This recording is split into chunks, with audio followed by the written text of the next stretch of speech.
Hi guys! For today's video, gagawa tayo ng Fairyland cake. First time nga palang makarating ng Be My Cake sa Jollibee.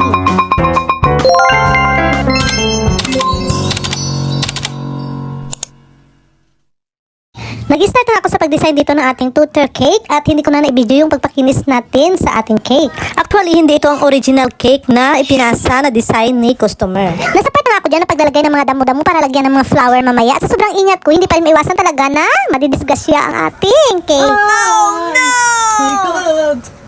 O, diba? Napasigaw tuloy ako dyan. Mayo lang kay gamay lang git ang nadamis niya. Pero magagawa natin yan ng paraan pag ganyang kaliit lang na problema. At ayan, nilagyan ko na nga ng mga flowers yung nilagay ko ng mga damo-damo. Ayan, para man magmukha siyang parang enchanted. Charot. Ito nga palang original cake na ipinasa sa akin ni customer na pagayahan ko ng design. Isabi ko, Fairyland yung team ng kanyang anak, baby girl.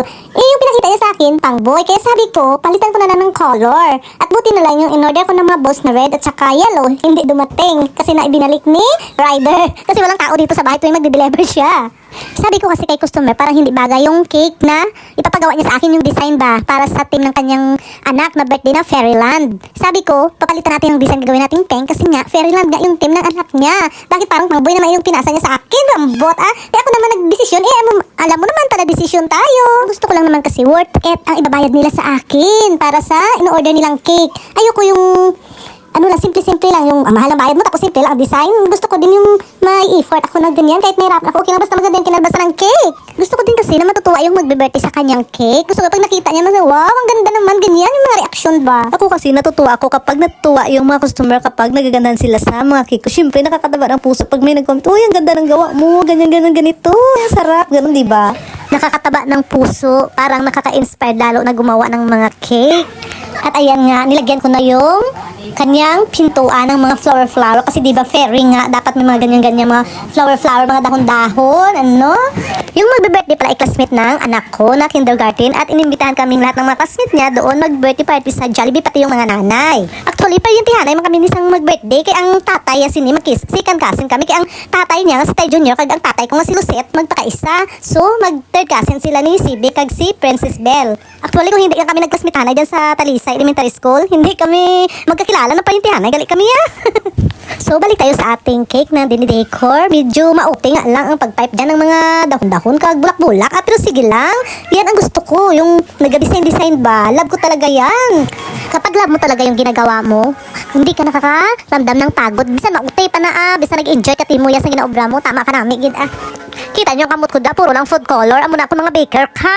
Yung kamot mo, pagkatapos mo mag-bake o mag-decor ng cake, puro lang food coloring Minsan hindi ako nag-gloves kasi nga, yung gloves kasi madulas din sa kamay kapag nagde-decor ka. Kaya ako linis na ako ng kamay ko kasi malapit lang naman ako sa lababo. Yung dinidekoran ko ng cake, malapit ako sa lababo. Kaya panay ang linis ko kapag madumi yung kamay ko kapag hindi ako nag-gloves. At ayun nga, pagkatapos ko nalagyan ng mga printable toppers yung ating cake at mag-design ng ating icing dyan ng mga rose at mga petals na maliliit. At ayan, yung edible flowers. Ayan, nilagyan ko na siya ng mga dragges. At ayan, kita nyo, napakaganda ng ating cake. Tama rin siya kagwapa tagnami feedback usang feedback ng kanapis ang akon ko nung kagini mga Fairyland tuwang-tuwa ang birthday at yung kanyang mami. Buti na lang talaga at may mga extra pa ako mga balls dyan na hindi ko nagamit, yung gold tsaka yung mint green at saka white. O ayan, dinagdag ko na lang siya sa cake para maganda tingnan at saka nilagyan ko lang siya ng edible na color yellow na flowers para naman may touch of yellow tayo kasi nga yellow yung damit ni Princess Belle yung magbe-birthday. O, ayan. O, diba? Napakaganda niya. At yung cupcake niya pala, nilagyan ko lang siya ng gold na dragges.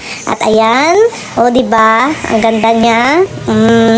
Salamat nga pala sa panonood. Sa uulitin. Thank you sa pag-support ng aking mga videos. Bye-bye! See you next time!